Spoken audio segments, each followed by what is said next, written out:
Today, I want to talk about using partial and full ellipses together.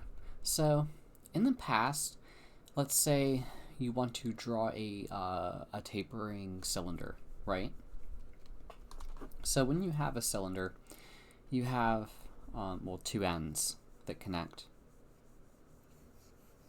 But basically, what you do is you connect two ellipses and you orient them along the same axis, and it's going through like the center of the ellipse. Think of it as being there in 3D space, right?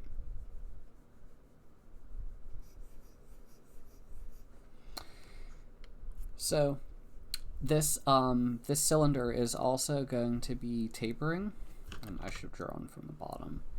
So, the whole idea of tapering is to show the 3D-ness of it. And I always thought that when you do that, say you wanted to connect another cylinder to another cylinder, right?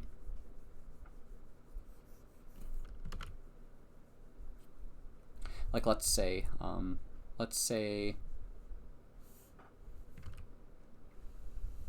we kind of like want to make it tapering a bit more.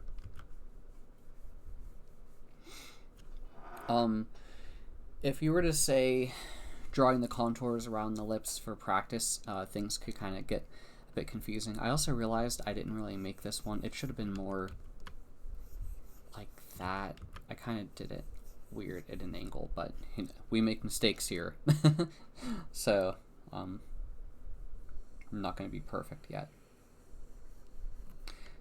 I want to make that smaller.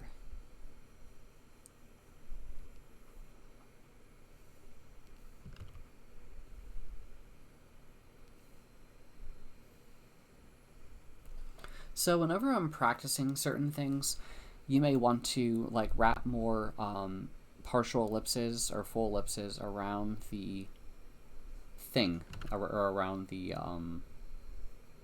cylinder. And as you go lower, they should, well, depending on the angle, the viewing angle, either it's going to get wider in degree or shorter in degree. Like if it was facing right towards you, it would be like that. If it was facing like away from you, it would just be like a straight line based on the perspective. So you can kind of tell that this is kind of like receding back a little bit in the 3D space. No, I'm sorry. It's kind of like away and kind of coming a bit more towards the viewer, and here it's kind of like just going down. That's like the direction of it.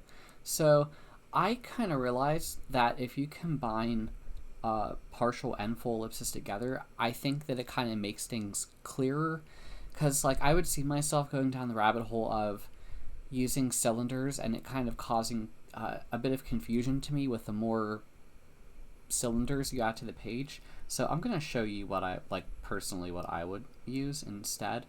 And like, I guess every tool has its purpose, and you don't have to use every tool all the time, just when it makes the most sense to you.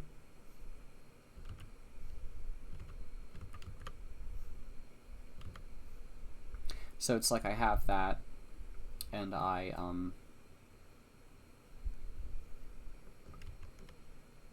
gonna try to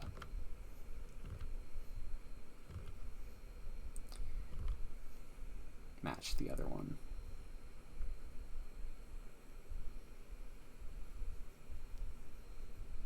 Sort of, not really. But in my opinion, I always found using a combination of partial ellipses and full ellipses could kind of make your drawing more clear to you, and you avoid line clutter with it.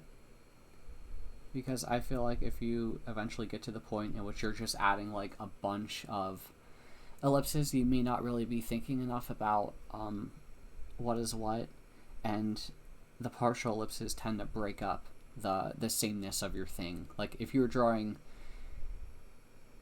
I guess you could say maybe an arm, like if you had like the arm of a person,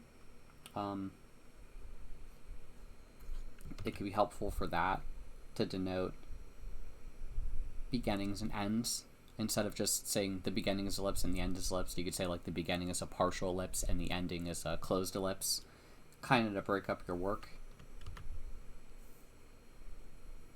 But like I said, that's a choice that I'm going to leave to you. It's just something that I picked up on and what I tend to use in my work practice. But I always wondered if maybe this isn't the best method. But, you know, I have to say, I think it really adds a clean visual hierarchy.